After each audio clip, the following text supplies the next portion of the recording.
Adventurers, welcome back to the Elder Scrolls Lorecast. It's Tom and Lotus like usual, and it's been a few weeks because, well, Lotus was at PAX East last week, and it was my birthday, and I was like, well, you know what? Lotus isn't here. I'm going to take a week off. And the week before that, we met with our patrons and we talked about Oblivion because it was brand new. The remaster just came out, but Lotus hasn't had a chance to talk about it. So nope. In this episode, we're going to get into Lotus's experience with the game. I've also found some really fun stories to talk about ways that people have figured out to break the game and maybe even new ways to break the game that I hadn't heard about originally.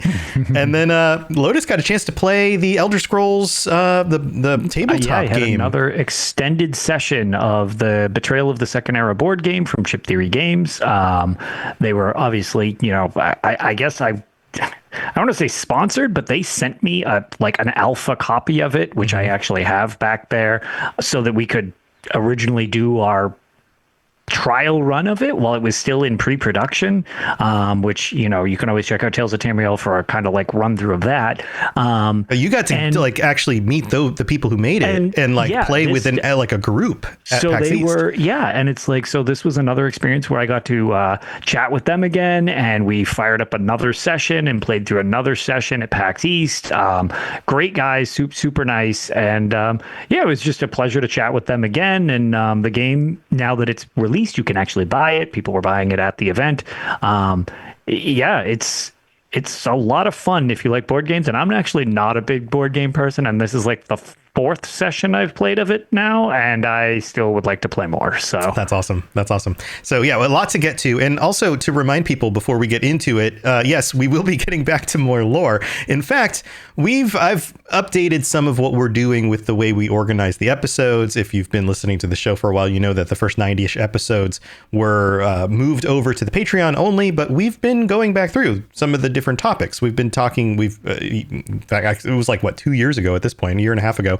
We went back over the Daedric princes in deeper detail. We've covered the Aedra, and it's time this summer. We're going to be going back over the cosmology and a lot of the deeper esoteric lore stuff. And on the side, this is super nerdy, Lotus. I've been late at night when I'm just chilling out, watching YouTube videos, trying to get sleepy. I've been watching videos about Gnosticism and esoteric real world myths and lore, and there are so many parallels. I'm finding inadvertently even finding connections to Kirkbride's inspiration for things, especially with the Kirkbridean stuff. Yes, I'm sure. Yes, Gnosticism is crazy deep and diverse, and it's not just one thing. So, in going back over those original 90 episodes and all the different topics and things that I originally covered, we're trying to make those same topics available for everybody, so that it's not like they really miss anything, but they can go hear the original versions if they want.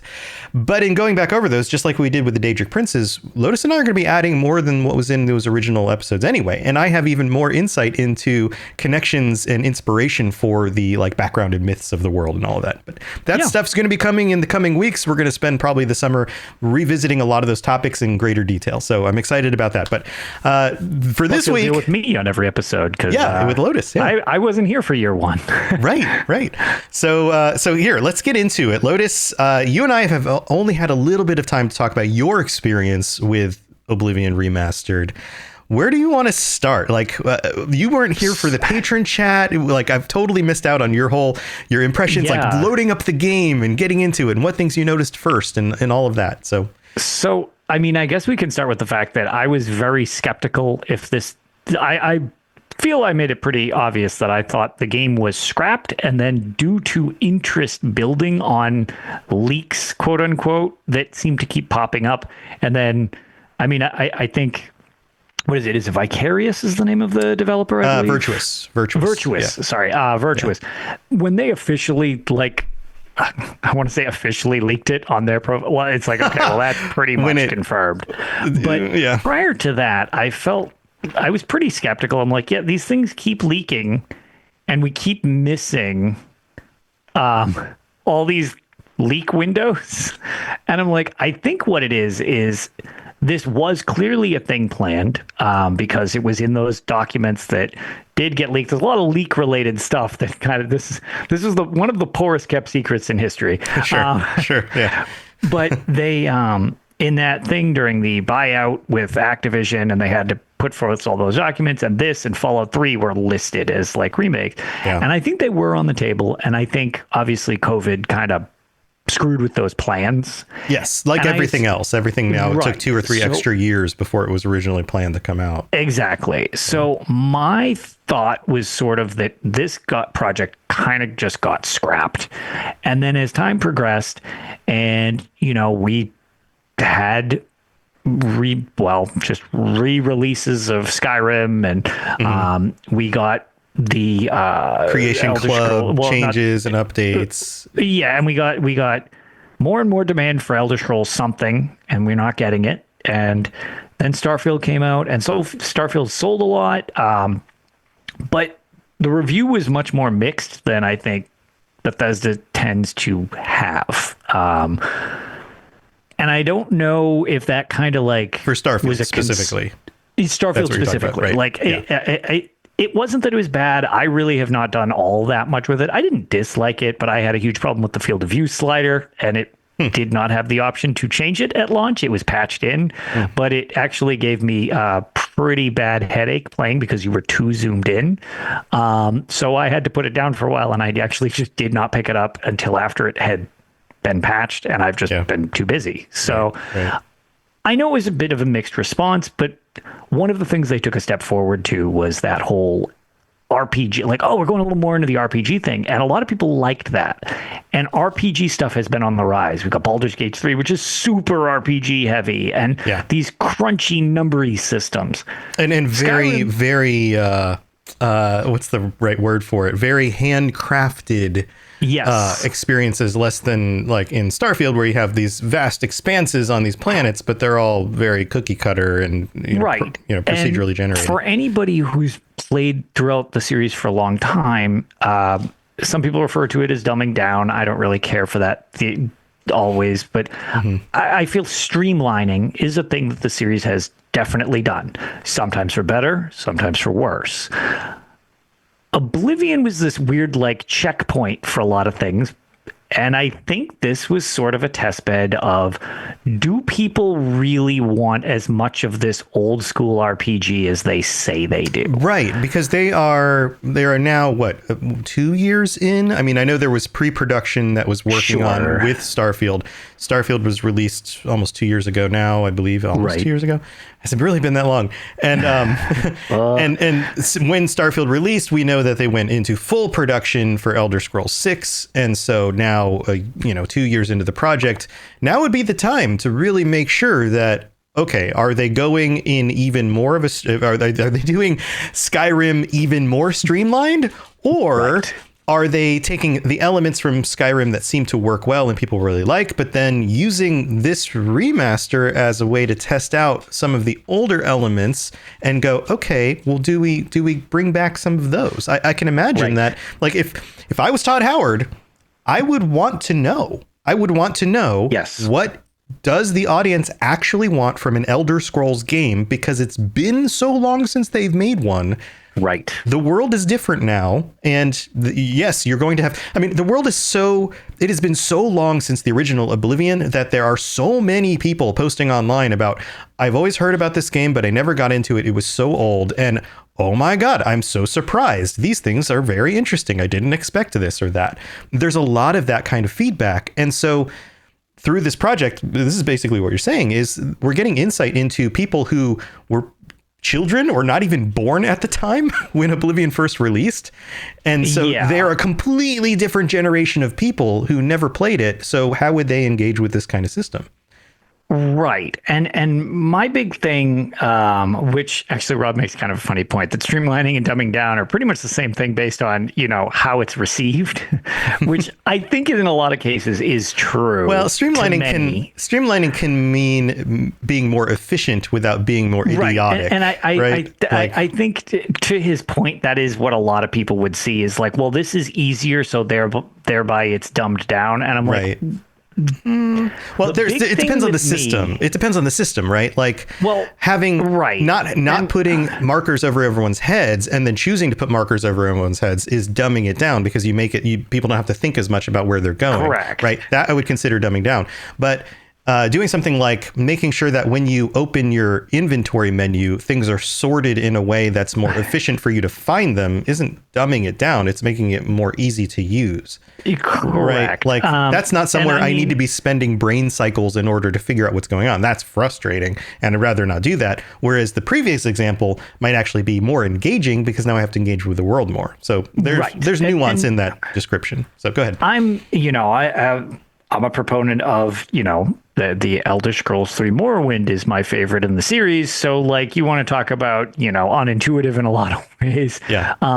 But also much more complicated in a lot of ways. I feel like that would be harder to take a step back to from, obviously, even Oblivion. But I think what it is my experience with getting into the remaster now is I was excited to see it. I'm excited now. It looks like we get Sky Oblivion and Oblivion Remaster in the same year. That is real quick to chime in on this one. I'm even more excited for Sky Oblivion, having now played the remaster. Yeah, because they've gone in different directions with Absolutely. And this is something we've talked about multiple times over the last few months, is that it will be interesting to see the differences between the two. But now that I have one of them, and I've seen some glimpses of the other through some of their like videos and the Q&A stuff that they've done, I'm even more interested. And there's a part of me, I promise I'll let you speak some more, but I'm just excited. Go for it. There's a part of me that's going, Oblivion Remastered looks amazing. The graphics are great. But you know what I miss is just, and it's not the dumbing down stuff, it's some of the ways that the systems in Skyrim work compared to Oblivion. For example, the combat feel of Skyrim, just even though this has been tweaked and improved, I still prefer the way Skyrim feels in combat. And that's 100% a subjective thing. I'm not saying it's objectively better. They are two different things, but there's something about the just the feel of Skyrim's combat. And maybe it's just because I've spent so many hours in it. Maybe it's just a familiarity thing at this point. But to have Skyrim feeling combat in Oblivion's world seems really appealing to me. Yeah, and I can see that, because it's definitely, Skyrim's combat has more weight to it, and it's still not considered the best combat for sure. No, it's not the best, right? But to see that in Oblivion, in the Oblivion, the Sky Oblivion, is appealing to me personally. Yeah, for sure. So that's definitely like a thing I can understand. And I'm very interested to see which direction they both took it. And, Rebel and the team right after it came out, it was pretty funny. They've been saying like, we're excited to play the remaster too. This doesn't need to be like a competition thing. Like, you can have both your cakes and eat them in the same year. Like, literally, you don't need to turn this into a competition. You can just get everything you want. Like, it's actually kind of like, what more do you want? You get both. Yeah, you want chocolate cake? You want cheesecake? You have both. You want both? Like, they're both very different, but play as much or as little as you want. They're both cake. So the thing with that is, like, all right, I'm excited to see this. Like, now I really wanted to try it now that I knew that it was real, and it was like, okay, cool. It is coming out just like I wanted. I was surprised, but I was given a copy of the game from Bethesda, which I thought was incredibly nice of them, especially on my unloved platform in terms of this type of setting, because mini podcasts, right? No, they gave me a PS5 key. Right. But you mean the PlayStation being? Like, I thought you were implying that as podcasters we're less noticed. But this is one of those things that we deal with in podcasting. Is people we do joke that people can't see they can't see your download numbers like you can on YouTube. Our medium is, or if you know, and if you don't know, then you don't think we exist. It's a weird scenario we're in. But shout out to them for just acknowledging us now with the stream team and all that. Very appreciative. Stuff. Yeah, they sent me a key as well, which I've noted previously. So I was like, well, that's awesome. And they knew, they were like, yeah, you want a PS5 one, right? I was like, I do. They were like, yeah, no problem. Here you go. They were like, let us know what you think. Tag us in some stuff. I was like, awesome. Okay.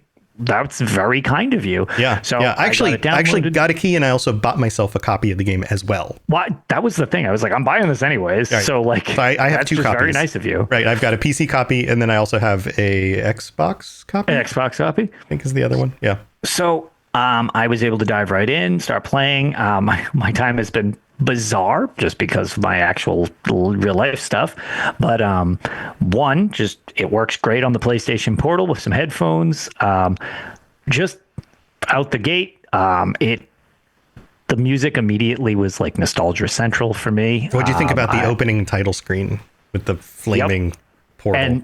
And I've mentioned with Skyrim and stuff, I find a lot of Elder Scrolls games very seasonal to me, which is weird. I don't know, but like Skyrim is obviously like a fall winter game for me, and it's just like my cozy winter fall game. Mm-hmm. And Oblivion to me is actually my spring game. So the fact that it came out now, I'm like, oh man, this is hitting perfect right now. Nice. So I've been playing a lot. Not the most productive play. I have just been roaming around enjoying lots of stuff.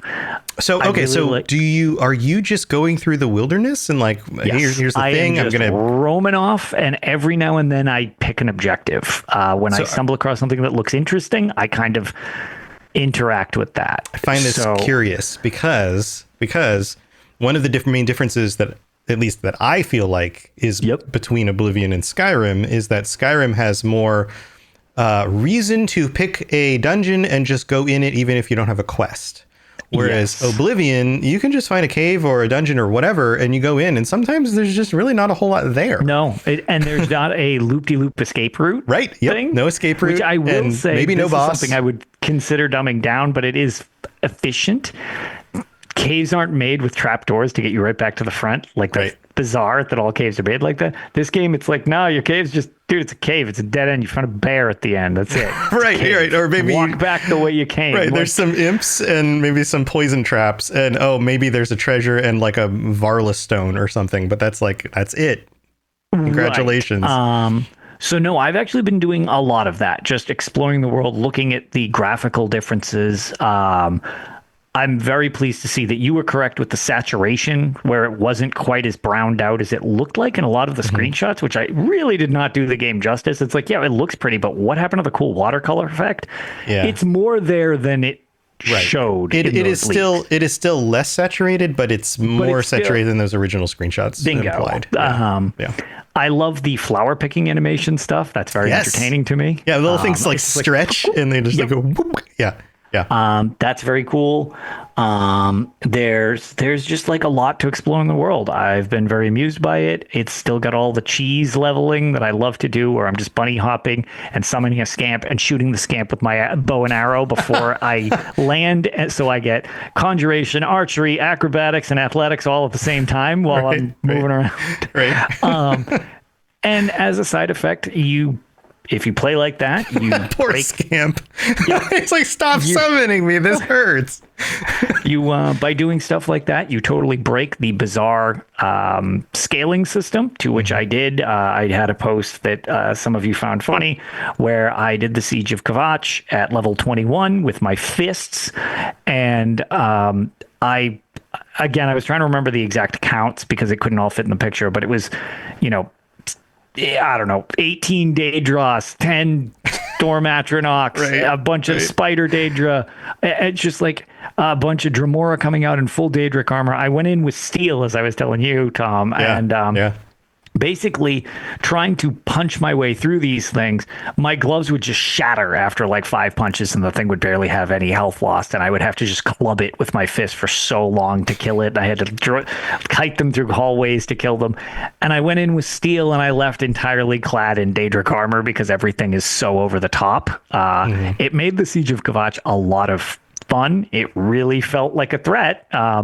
There's that guy who you needed to lead to the keep with the key, and he would open that gatehouse, and there's a stipulation: if he falls, find his body and get the key. It barely put the message on the screen, and he was just blood hit the wall, and he was dead. And I'm like, well, all right, well, he's done. The Daedra just blowing up Just soldiers. mauled by Daedros, just right. like they flooded down the hall and just ripped him apart. I was like, I didn't stand a chance. That's great. That's great. So that was fun, but definitely weird. The difficulty is super broken, which is peculiar. Adept is feel fine. Like the original, so the scaling of the difficulty, changing the settings is absolutely broken. So different from the game scaling up difficulty. Right. The choosing expert or choosing novice. Expert, I believe I saw a thing on Juicehead where he did the actual numbers from the code. Right. It is straight up not working. Like, it is broken. Where when you go to expert, it's 3 times everything. Yes. Which is like, things do way more damage jump. and you do way less damage. And so it's like, and then master, I think, is 6 times, where it's basically just almost like, it's not impossible, but it's obscenely unbalanced. There's just like no good medium, which is kind of funny. Right. There's already a bunch of mods that have been released to fix this in different ways. So, and it does seem like one of the things people have been doing is reporting on the Bethesda Discord about like what things they want changed.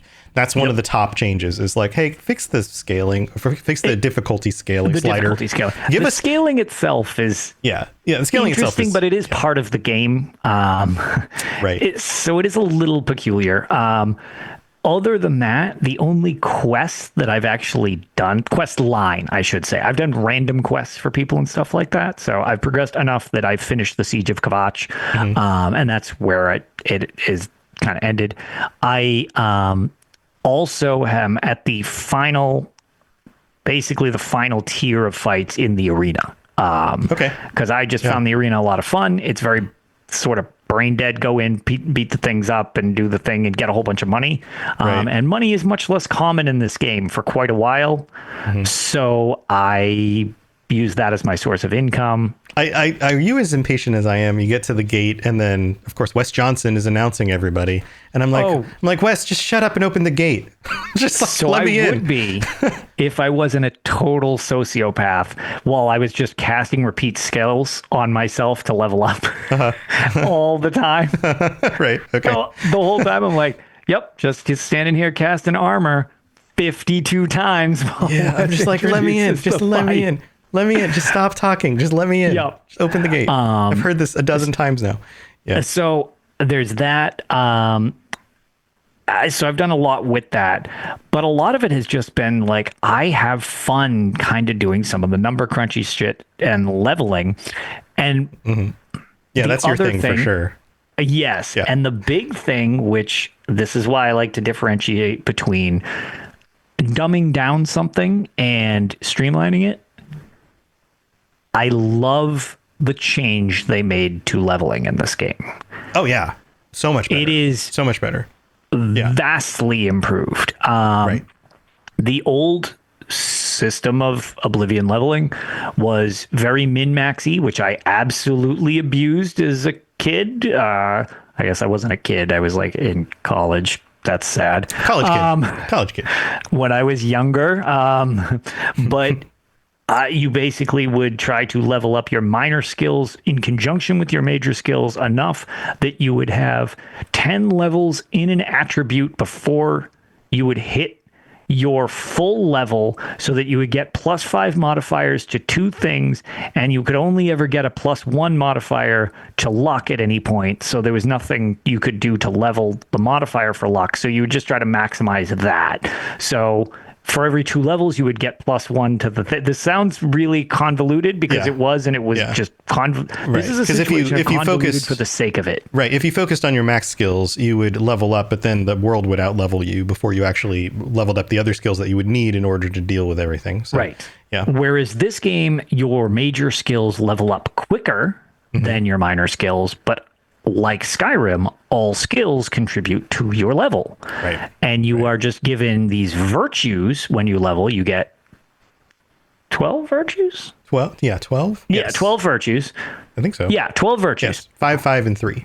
13. 5, 5, and 3. 2. 5, 5, and 2. 12. 5, 5, and 2, I That's think. right. Yes. Yeah, it's 12 or 13. Yeah, I think it's because 5, normally 5, I put 5 in one, 5 in another, and then 2 in something else. See, and that's the difference, is because I'm still a min-maxing wacko. I do luck, which costs 5 virtues to make it so that you can only apply 1 luck. So fundamentally, it works the same. I do 5 in luck so that I get my 1 luck point so that I can max out luck, even though it's not really that important. I need all my stats to say 100 or I'll go crazy. So I have 5 virtues go to luck. 5 virtues would go to endurance, because endurance calculates how many hit points you get for each progressing level. So I tried to get that to max as fast as possible so I could maximize the amount of hit points I would get overall, because it'll catch up though. It'll catch up if you do it later. From what I've heard. I could be wrong. Retroactive? It's retroactive. Yes. Yes. If you level something more slowly than something else, but then level it up when you're a higher level, it catches you back up to where you would have been had you been leveling that. Interesting. Earlier. Okay, that I didn't know. I mean, it's been level 100 as soon as physically possible for me, so it didn't really matter. So if you hit level 20 with 50 endurance, and then you spent the next 10 levels leveling endurance to 100, let's say at level 30, it would be the same as if you leveled endurance earlier. Like, interesting. I did not know that. I accounted for it being that's the only stat that seemed to be level dependent. The other, from what I've heard, and feel free to correct me if I'm wrong. If the audience is not there, it is Rob the Princess retroactive now for endurance. Thank you, Rob. Yeah. Okay, so I didn't even know that. So I was being even more particular than needed to be in that regard, because I was like, no, got to max this one out, and then carry weight, and then at that point, sure, the other stuff counts too. But that's actually good to know. So they made it idiot proof as well. Yeah, you don't have to worry about that stuff. Sitting there doing what I'm doing. Right. But either way, I love the new system because it lets you level while playing, and you're not punished for doing what I do, because to most people that's probably not fun. Yeah, because a lot of people just want to be in the world. They just want to play their character. They want to meet these other people, NPCs. Right. They want to do their quests. They don't want to have to worry about doing math while playing the game. But the thing that's cool about that is having these attributes is an extra level of character customization that Skyrim lost. So actually it's not in Elder Scrolls Online either. So I can see the appeal of that. It's got more RPG stuff to it. Your birth signs are much more important in this one in a lot of ways. So go ahead. I have questions for you. So I just like the character creation. You also have the classes. There are classes, not just jack of all trades for everybody. Because in this one, I decided, because the Khajiit and Argonian designs are so good, in my opinion. No, they look great. So I was like, okay, I just want to look at these fur effects whenever I look at my character. So I was like, I'm gonna go with a Khajiit, and I made kind of a weird hodgepodge of skills. A lot of times I like making my own class and then just making it around how I play so that I can control when I hit levels, but that's not even a thing in this game. So I didn't need to do that, but I was like, this is just how I prefer to do it. So I made my class the door-to-door sales cat. Okay. I choose so I went with a battle mage. I customized it around the skills that I wanted for my first character, and for my second character that I played the most. But my first character, I went and recreated my original character from my original main character when I first played Oblivion the first time, whose name was Ninja Kitty, because I was like, it's a cat and I'm making a ninja. Yeah. So I created the class Ninja, which basically was sneaky and stealthy and stabby and all of that stuff. So that's what. So in most cases, I just customize my own class. I always look through the list and I'm like, I don't really want this stat. Let me use this other With mine, it was mainly that I wanted to control which ones would level up fastest for certain degrees of efficiency. And I was like, oh, well, we got, the trader caravans and stuff like that. So I'll just be a door-to-door salesman. That's nice. That's a very powerful door-to-door salesman. It punches danger to death. But yeah, I've just been really, really enjoying what they've put forward. It just kind of feels great to be in the world again. And I'm surprised how much I remember mixed with how much I've forgotten. Yes. Okay. So yes, absolutely. This is where I want to go with the conversation, is that there are a number of things that I just absolutely forgot were there. because it's 100%. been so long. Because once Skyrim came out, that was my go back to, if I'm going to play Elder Scrolls single player, I'm going to go back to Skyrim because of just the advances in the tech. And like I noted before, I just enjoy the loop is tighter. The individual dungeons I feel like are more diverse and interesting. The combat's better in my opinion. For sure. I would agree with people that. are happy. I'm happy for people to disagree with me on some of these things because it's a subjective thing. But so let's talk about some of these other things that you've noticed that you didn't remember. Is there anything that specifically comes to mind? So one of the things that actually I didn't remember at first, but found out about, and I understood retroactively why it felt different. I was like, man, I seem to consistently do damage in this game. Now, granted, it doesn't have the roll, miss thing like Morrowind is notorious for, or Daggerfall, or pretty much any of the older games that people have been subjected to watching me play where I'm just screaming at the screen, please hit the thing. You always hit the thing in this game as long as you can physically hit it. But I didn't remember damage being so consistent. I was like, I thought this game had some more variety. And apparently it did, and I totally forgot about this. So what do you mean by consistent? Like things just took more damage than I thought they did. And I was like, I don't think I'm necessarily stronger than I remember. The old system, the lower your fatigue. Oh, right. Yes. The less damage you did. Yes. That is not in the new game. It's not. Right. And I didn't know why it felt different until someone told me. And I'm like, that's got to be what it is. Right. And then once I noticed it, I was like, yes, I'm consistently doing, like, max my damage feels consistent. You hit something with a sword and it does the same damage whether you're at full stamina or whether you're at half or not. But it's just based on your stats and your skills, and that's what calculates the damage. And that's why it felt better to me, because I was remembering the old system where it was like, man, I just like damage is dropping off a cliff as I get winded. And I'm like, oh, I didn't realize that, but that totally makes sense when it was brought to my attention. Yeah, which is a good thing to fix because if you're out of stamina, you need to wait till the stamina comes back.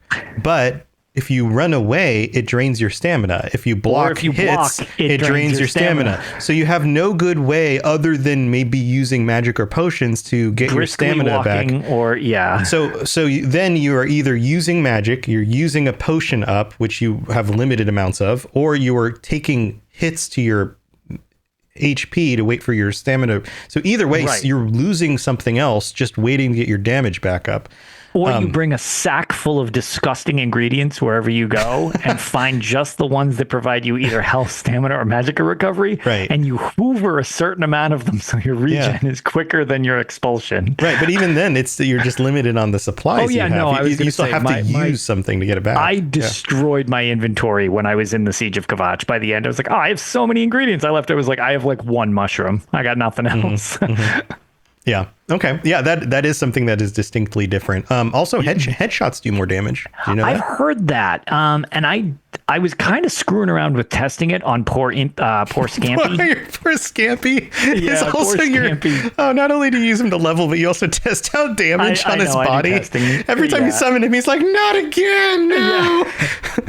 Yeah. Yep. So that I did notice was kind of like, based on where I shoot Scampy really does seem to make a difference. He yells harder.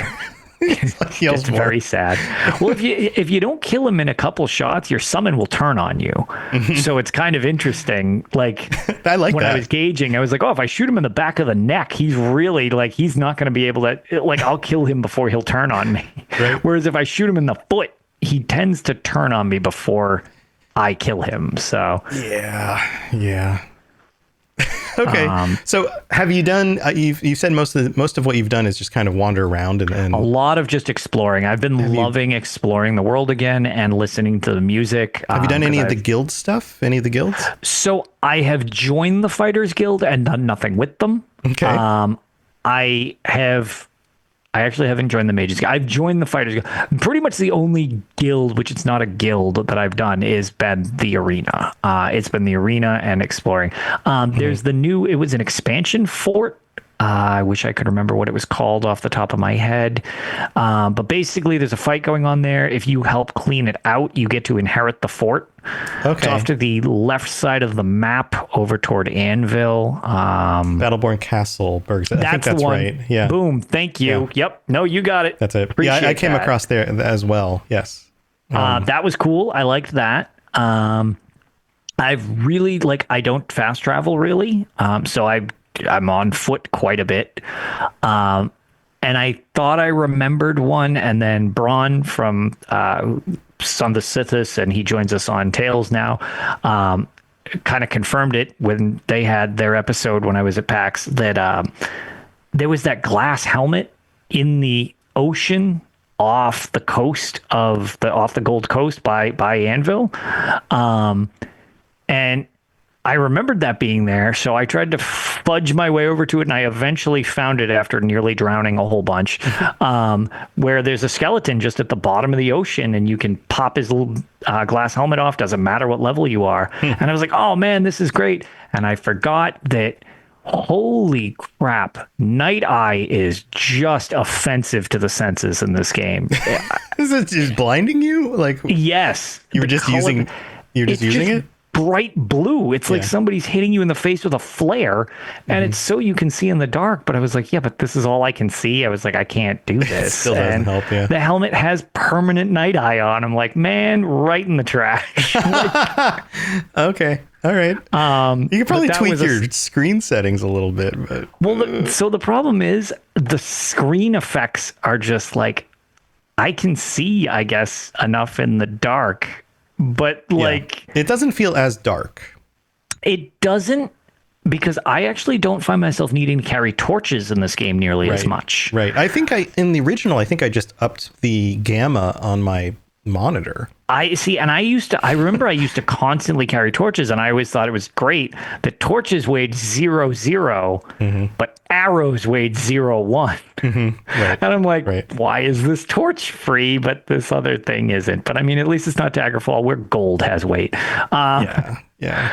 So, I some of the spell effects I think are gorgeous. I guess that's more of a Unreal technology type of thing, but holy crap, some of the skills and spells look so amazing. Some are super disorienting, like I said. That one, although I remember that being disorienting in the original. But have you cast Detect Life in this game? Oh yeah, I actually have a item on my mage character. So I got into, quick little side story, I did the Mages Guild, got access to all of the spellcrafting and the enchanting and things like that. So I enchanted one of the items I have with Detect Life at all times. And every time I go near anybody, everyone's just sparkling. Sparkly. Everyone's just glittery through everything. Effect instead of just pink, which was in the original game. It's just here's pink smear. I love the sparkly effect, but when you cast it, it's briefly a gravity pulse or something that comes out of your screen where it's just and it's just oh my lord, that is just intense. So I want to make one that lasts for a really long time, so I don't have to cast that very frequently. Just enchant one of your items. Just exactly, put an where enchantment on something. Got it on. Doesn't the Gray Fox's cowl have it on, I believe? Oh, maybe I haven't finished the Thieves Guild again. I'm working my way through that might have that as an effect, if I remember correctly. I feel like that's right. Again, it's been so long. So many of these things, I'm like, I don't even remember how to do this. So, I went back through the Mages Guild quest line, which of course is very interesting from a lore perspective, because you have to fight Manny Marco at the end. Sure do. Which is a key component of so many games in the series at this point. He's a main, and they make you work for being villain. Part of the Mages Guild, because prior to Skyrim, mages were jerks. Right. Well, you had to go to all the different cities and do their little jobs, and rediscovering the the guy at the bottom of the well with the ring of burden who died, that kind of stuff was just kind of humorous. I'm like, that's funny. He could have just taken the ring off, but I guess he didn't. What's going on with that? But then working your way through the Mages Guild is it's interesting, to go through that again, and you feel like you're actually earning yourself merit in the guild. Yes, yeah, it does. It does feel better. The tower that you end up in towards the end, that's in the Imperial City, feels tiny. Like it's like I go in this little room and everyone's just standing there like next to each other, just looking at each other, and I'm like, "Hey guys, I finished my quest." Yeah, I know. And like the Imperial City itself is kind of funny because it's just like, oh, biggest capital in the world, and it's just like there's 13 people here. Yeah, like the outside area is cool with all the different like the different rooms and buildings you can go in, but the tower itself is just like this tiny little room. Yeah. But then, like, by the time I got to the end of the quest line, I could spellcraft, I could do all sorts of things. So I created a spell that does fire damage, buffs or increases the amount of fire damage enemies take on the enemy I cast it on, but also increases damage of magic on the enemies, both by 100. Oh, gotcha. And it lasts for like 6 seconds. So within those 6 seconds, I can cast that spell, and it's the actual damage from the fire is like 10 or 15 or something. So I cast it once, it barely does any damage, but then it stacks. So then I cast it again, it multiplies, and then I cast it again and it multiplies, but the fire also ticks over time as well. So usually for pretty much anything, I only have to do is 3 casts, and then tick, tick, tick, their health just evaporates and they fall on the ground. So I run into the cave with Manny Marco in it, and I'm like, okay, fighting through all these necromancers and all this stuff. And I get to Manny Marco, and he's like, I forget what his actual line is, but something like, "You're a fool. You're going to pay for that," or whatever. And I'm like, okay, cool. So I so at first I don't just attack him because I'm like, I'm just going to obliterate this. Like the strongest necromancer that Tamriel has ever seen is standing in front of me. I'm going to give him a chance. So I let him, summon some things, and he starts attacking me. And then I'm like, all right, let's just put an end to this. And I'm like, cast, and he just like slumps over. And I'm like, that was so anticlimactic. Yeah. I mean, that's something that for sure you can get hyper overpowered, which I appreciate. But you gotta, you're just too good. That's the problem. Yeah.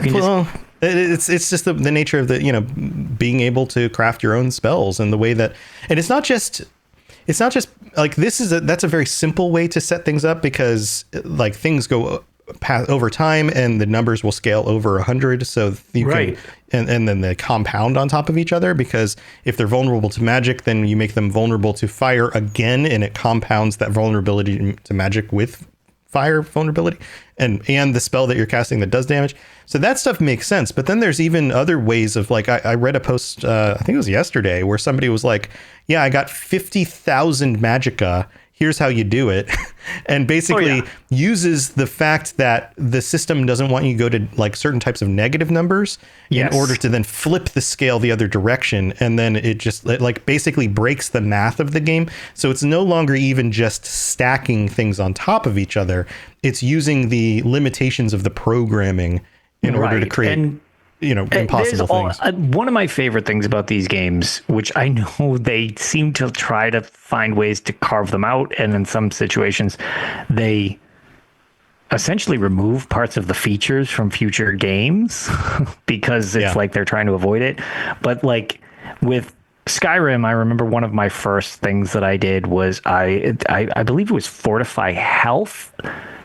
And then it would also, for whatever reason, modify your enchanting skills simultaneously. Mm-hmm. So you would, I know, it was a weird thing where it was like it was like giving you a little buff to it. So you would put it on and then make a pair of gloves with fortify health. And then you put those gloves on and then you'd cast the spell. So then it would stack 2 fortifies, and then you would make a new pair of gloves. And you could just kind of stack this up. Yeah. And by the end, I think it was called the guard armor glitch when it became popular or whatever, but I remember making it so that it was like we just kept going with it to see what would happen.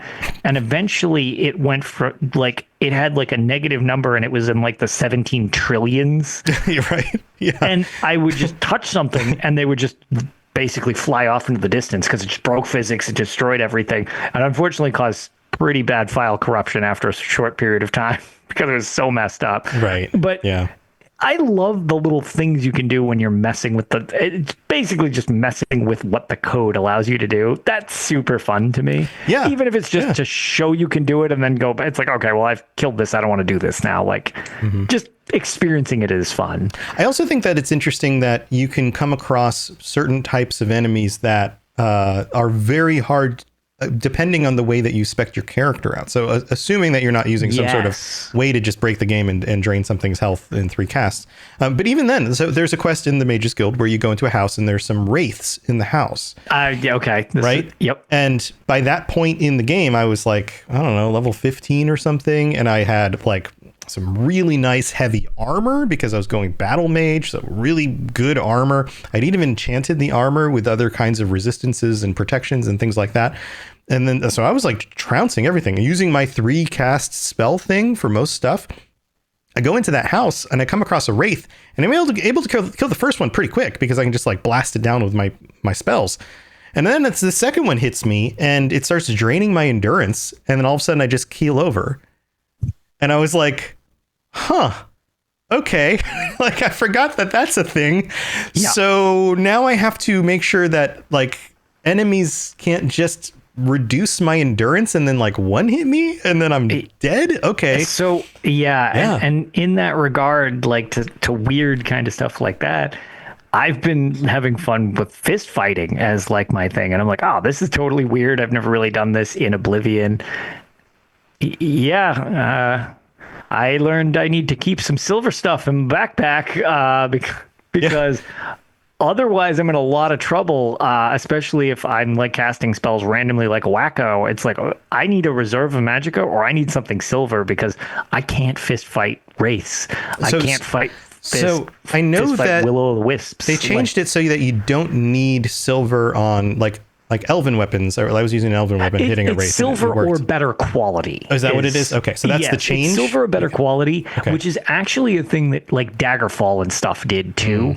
It's just basically silver was the tier that started to matter, and then it's like, well, Elven has silver in it. Mithril has silver in it. Okay. Malachite has silver. So it's like, okay. Yeah, but your fists don't. Good enough. Right. Right. But I'm doing fist.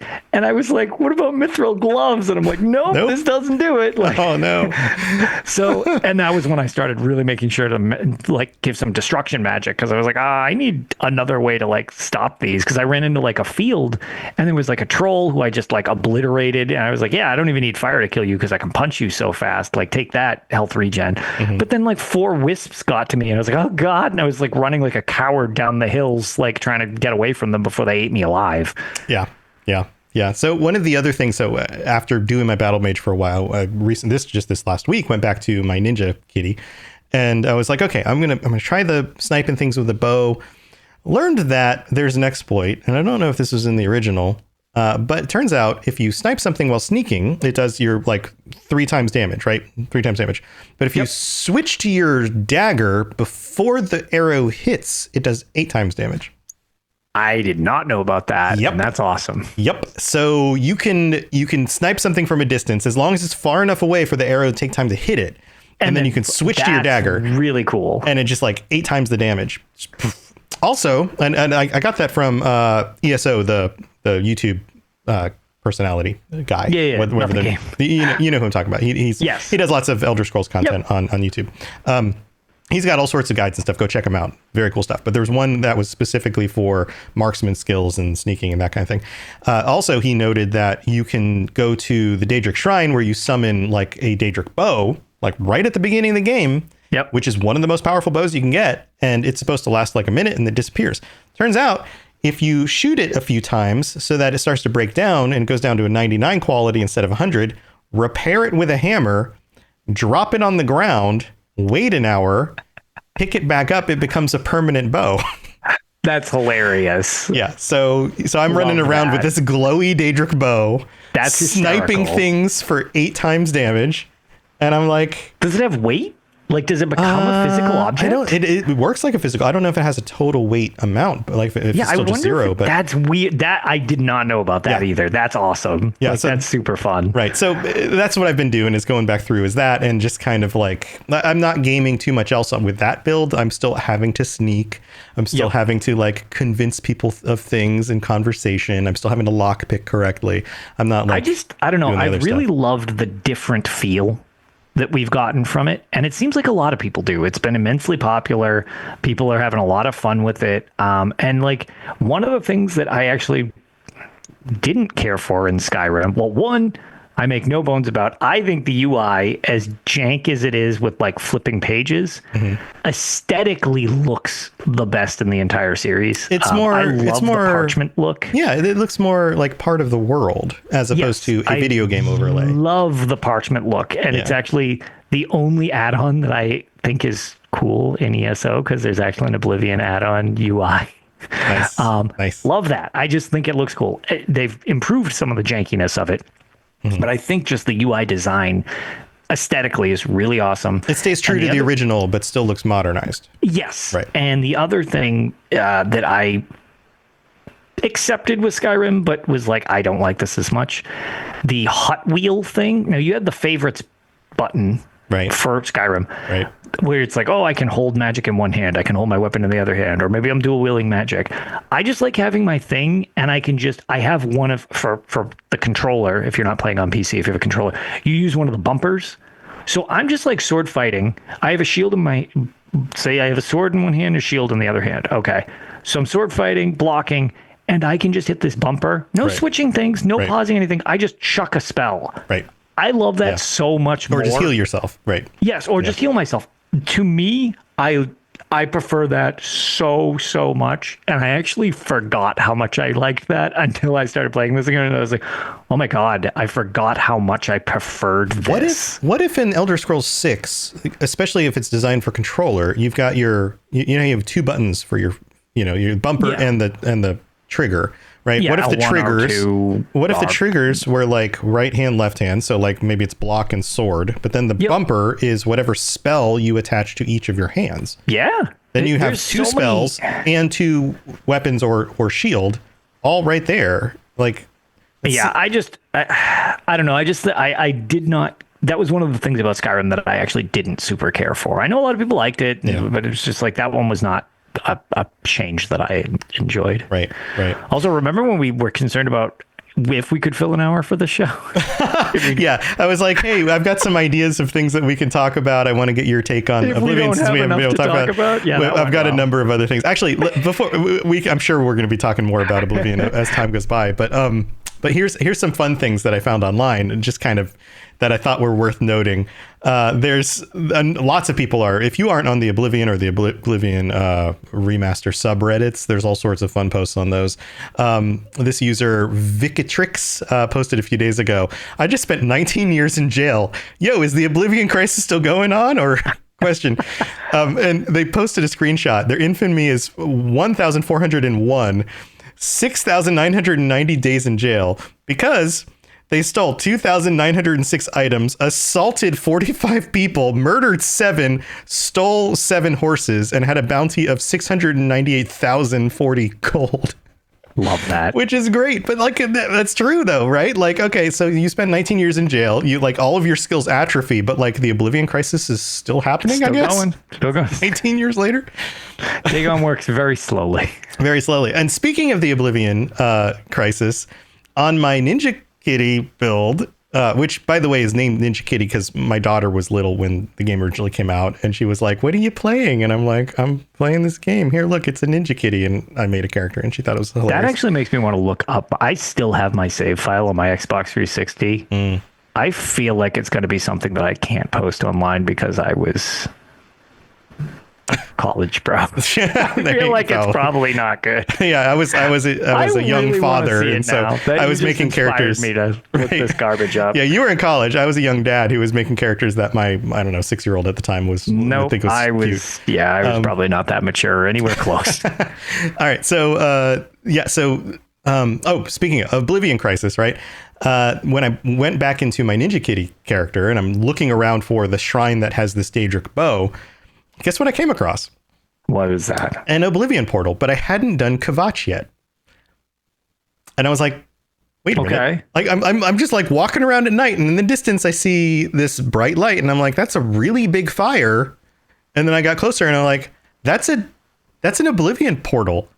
What? I haven't done Kvatch. So Oblivion portals in my game are just showing up places. Interesting. I haven't returned the amulet to Martin. I haven't done the Kvatch at all. I haven't even been on that side of the map yet. I don't know what's going on, but it seems like it's a glitch. I looked it up and it seems like it's something that can happen on occasion, but I don't know where I'm just going to break my game. I don't know if it's just going to be fine once I go to Kvatch and everything will be fine. But I went in the portal. I closed it. I got the stone, like made it all that work. So weird. If anyone listening has had this issue, then please let me know. Here's another thing I thought was particularly funny this is just a week ago. Ordinary Dazzling 8896 on Reddit posted, my statue of the hero of Kvatch moved and is actually alive. And there's a video of this. I think what they did was they created a statue who is based on your character at the time, wearing your armor and all of those things. And so what it did was it just took the model with its animations and everything, just standing there, and copied it into a big statue version with like a stone texture. But it looks like it's like breathing and like the eyes blink. That's funny. Yeah, I was like, what is this? It's so weird and creepy. Yeah. Yeah. Super strange. To your point, I bet it is just your character with like a stone skin, essentially. Mm-hmm. Yeah, probably that. They probably just copy the character, place another character in the world that just stands in one place and looks like a statue. Right. Yeah. That's this one, freaky. Yeah, this one I thought particularly interesting. Remember Glarthier, the guy who thinks everyone's spying on him and he has you go kill everybody? Glarthier, who I've noticed a number of people commenting who've never played Oblivion before, like, what's with this dude? What's going on with him? Well, it turns out that there's this plain session 6624 on Reddit who says, I've created Super Saiyan Glarthier. He has mowed down hordes of guards, killed all his enemies, and got away with it all. So basically created a set of spells that he could cast on another character, and then super buffed Glarthier so that Glarthier could hunt down everybody and then beat up all the guards. And then basically goes on. Basically, they created a shield 70% spell, fortify 100 blunt, fortify agility, fortify 100 endurance, and then a number of other things, including some potions and things. But basically created this concoction that they could give to Glarthier, and then just kept following him around, keeping him buffed, and he destroys like everybody. And then once he kills all the guards, he just walks around like nothing happened. But of course, because it's Oblivion, new guards show up after like 3 days, but there's still bodies on the ground. But the new guards don't treat him like he did anything wrong. They're just citizen, they move on. I was like, oh my God, that's so great. But anyway, these are just some of the fun details that people have been posting that I thought were worth sharing. So there you go. Any other fun stories you want to add in before we get to the end part of the show? No, I mean, I think with basically this being like a full thing, we might as well just stick to the Oblivion stuff. We can hold off on, I can recap, some of my stuff from PAX East at other time. We can talk about that. But, I don't know. I've been having a lot of fun with Oblivion, and I'm glad to see a lot of other people have been enjoying it. And, I kind of hope they take away the right things from this, because like I had said, I think this was a bit of a test bed because, not to sound overly cynical, but a little bit of plausible deniability. If this went over like a sack of rocks and everybody's like, this sucks and this game's old and garbage and it's not fun and these systems are lame and whatever, people just didn't like it. It didn't go over well. Yeah. It could very much be we outsourced it. This wasn't us. It's not our fault. What are you going to do? Right. But as a result, this thing's done gangbusters. It's blown up people watching it. Like, it had crazy numbers on Twitch. It's got crazy numbers on Steam downloads. It's like it's a huge success. If I'm not mistaken, I think it was the most downloaded game of the month already, which is ridiculous. There's that other a JRPG, but it's from Claire a French team. Obscura, yeah, which has also been getting glowing reviews. So many of my friends have like really fallen in love with that game. I haven't played it myself, but they've been saying how great it is, and they were worried. They're like, "Oh no, this game got shadow dropped at the same time, and this is basically like headed up and leaked. This would essentially be the biggest shadow drop that's ever happened."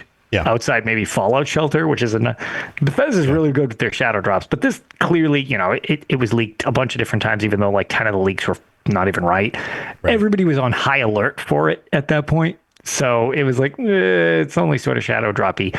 But I saw a thing from that where I guess because it's in the same category of like, you're looking for RPGs, it's getting paired alongside Oblivion. So their sales skyrocketed as a result. Yeah, and because people were concerned that it was going to eat their lunch and everyone wouldn't pay attention. And I saw a thing where they're like, oh no, this has actually done wonders for us too. So I'm like, oh great, this is just all around like this just. It's also nice on Game Pass. A good story related to gaming. Yeah, it's also on Game Pass. So people who got Game Pass to play Oblivion are noticing that's available download. So they're downloading and trying it because so good. Yeah. So we've had so many bad stories in the industry recently. I'm glad to see this one landed because, this shows how much, as much as people like or don't like the either mobile versions or the online entries into the Elder Scrolls series, the bread and butter of the series has always been its single player games. Right. Yes. Not that they're the only ones that are successful by any means, but it's just like that's how it started. They've dabbled in multiplayer before. They've dabbled in mobile before. Like there's other versions of this stuff, but the core numbered series entries, it's nice even if it's just a remake of one that we've already had, but it's not Skyrim, which so many people are acquainted to. Yeah. It feels like this was such like what people wanted from this series, and it hasn't happened in a while, and I'm really glad to see that. And yeah, absolutely. I think it's setting a lot of people up that maybe wouldn't have looked to Oblivion later. Now maybe they are. Like maybe now it's like, oh, what's the Oblivion thing when it launches? Because it's like, well, I liked the Oblivion remaster. I like Skyrim. Maybe now I'm on board for this. So I hope that it's just, it seems like it's got positive effects all around. And hopefully, this irons out a few of the things like people did like this, people didn't like this.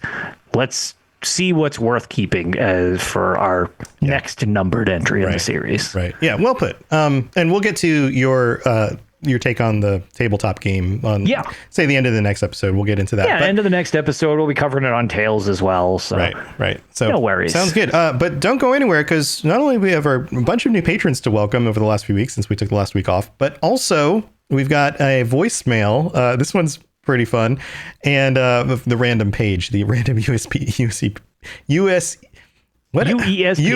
Nailed it. Words are hard. Words, so are letters. All right, we're going to take a quick break. We'll be right back. Don't go anywhere. You're listening to the Elder Scrolls Lorecast, dear child of cities. That is why the Night Mother loves you. All right, so thank you to everybody who has found us recently. There's a big insurgence of people who are interested in Elder Scrolls lore because of Oblivion, and they're checking out the show. And a lot of you have signed up on the Patreon. So thank you so much. Patreon.com/Elder Scrolls Lorecast. If you want to find out why all of these people are signing up, they're getting ad-free episodes. They're getting some of the episodes that we've put over here, like I mentioned, that we are redoing the topics on. So if you want to go hear those old versions, they're not as good as the new ones we're going to do, I could promise, but they're over there if you want them. And also there's t-shirts and stickers, and you can join us for patron chats and all of that stuff. So go check that out. But we have to shout out everybody. So here we go. Peyton C, Heaven Buffington, which is, I think I may have said these two in the last time. I wasn't 100% sure because they showed up the same day that we did the recording. I'm pretty sure that's not somebody's actual name, but if it is, congratulations. That's an awesome name. Congratulations on your name. But usually I try to not read people's last names, but I'm pretty sure that one's not a real person. Alex, I mean, there's a real person there. The name is changed for fun. Anyway, Alex, Travis Y, Zachariah D, Captain Price, Adam C, Sideshow Commissaire, Bobby 69420, That is his real name. I can't believe you said it. Crap. Michael W., Evan N., Knox, Dvalin's T, or Tavern, which is Dvalin's Tavern. Okay, I get it. Johnny S., Albert M., Sean Sakinthra, Grant H., Duncan R., Fluffy Wolfidius, Aiden, I do so well with these names. Yeah, no, you will get no help from me because I have to do these on Tales just because everybody likes to watch me screw them up. So. Yeah, well, here you go. This is where I get to screw them up. Standpoint, Chrissy, and Sarah J. Thank you so much for all of your support. We really do appreciate it. You guys keep the show going, so. And we love that you are able to support us, and we love giving you stuff in return. So thank you for doing that. Also, we have to shout out our Daedric Princes. They get shout outs every week. Blinding Vision, Hersine, Kira C, and Peter R. Thank you so much for your support as well. If you want to help us out in other ways, leave a 5-star review on Apple Podcasts, and we'll read out your review over there if we can see it in the US, because the platform that I had that allows me to see everything doesn't exist anymore. So I can only see the stuff in the US. But that doesn't mean you can't leave a review and help us out. So thank you for all your help. And if you listen on other platforms, or you have friends who are into Oblivion for the first time and they have questions about the world, send them our way. We'll take good care of them. So here, Lotus, check this out. This is a voicemail that we have from Naughty Argonian Alchemist, and you can leave a voicemail for us. Where'd the link go? Here's the link. Ooh la la. Nope, that's not it. Well, for some reason it's not working correctly. Here we go. Let me try this. There we go. Voiceline.app/Elder Scrolls. If you want to leave us a voicemail and get your words on the show, please try to keep it to like less than a minute or two, in order to just kind of keep things moving. But here we go. Take a listen to this. Shh. Come closer, Tom. This one shall tell you the tale, but keep your tongue still, yes? Walls have ears in this cursed city. It began on the bloated float. Yes, that creaky tavern that sails upon Lake Rumer like a drunken gar. I was but seeking ingredients, you see. Slime mold, a whisper of nernroot, and the bartender's secret stash of Flynn. I needed them for a potion most rare. Not for drinking, no, but to reveal the hidden auras of arcane traps, useful when one borrows relics from sealed tombs. But fate is a cruel alchemist. As I reached for a bottle behind the bar, innocently, mind you, a hidden compartment clicked open, and out tumbled not Flynn, but a sack of counterfeit septims, gold as false as a skeever's loyalty. Of course, the guard bursts in just then, swears he saw me plant the coins. I hissed, I protested, I even offered him a calming draught. He declined, said it smelled like slaughterfish. Before I knew it, irons on my wrists, tail dragging in shame, they tossed me into the Imperial City prison. Cold stone, rats with manners better than the guards. But I made do. Mixed some dream weed and mold together in the dark. The sleep I had that night, bliss. So, Tom, that is how this humble Argonian found himself behind bars, because of a potion, a coin, and the worst timing in all of Tamriel. Let it be a lesson. Never trust a tavern that floats. So they also wrote, this is the backstory of how my naughty Argonian alchemist got thrown into the Imperial City prison. This is the character I'll be making for TES4 Remaster. Hopefully I'll be making potions and acquiring new ingredients soon. Love the show. You and Lotus are doing the Divine's work. So this is cool. I don't know if that. This That's is like worthy of being like a book in game. Right. So like it's so polished, and the voice is like, I'm not sure if this is AI generated or if this is just somebody who writes very interesting things and does a really cool voice. Right. I'm not sure. I don't know. Totally sure either. But actually, if they would let us know, I'm curious, because that has a very good Argonian voice. Right. And this was actually sent to us on the 22nd, which was before our patron chat. So I didn't have time during the patron chat to play it. So I had to save it until now since we took last week off. But yeah, very interesting. I love the story and the role play. I love that. It literally, I've shouted them out before, but it's like Skyrim Book Club. They just read basically the in-game literature and stuff like that in these short little bite-sized, basically like that. this totally sounds like something that would be on that show, where it's just like, this would just be like a journal or a book you find in game in the cell next to like an Argonian skeleton or something like that. Yeah. Or like a hole in a wall and he's escaped and this is like left behind. You know what I mean? Right. Yeah, so very cool stuff. Done. Very cool stuff. Let us know, Argonian or Naughty Argonian Alchemist, if this was something that you used like an AI voice to generate, or if you actually doing that voice. And it almost sounds like you're coming through. Maybe it's just the phone that makes it sound a little tinny, or if that's like if you recorded it on something and added effects to make it sound like I don't know, like an old game. You're in a cell voiceover, or you're in a cell or something. Yeah, cool stuff. So thank you for taking the time to leave that for us, and anyone else who wants to leave us a voicemail, we'll check out your voicemails at the end of future episodes. But that's going to do it for this episode. We've got one last thing, our random page. This one is real short. As usual, I just hit the button. And this is what we get. So this is from random. Mod Morrowind Tamriel Rebuilt Items Notes Books. This is a message from Mr. Delagia, which it says a message from Mr. Delagia, a message from a local gang leader in the Thieves Guild. Mr. Delagia sends his regards.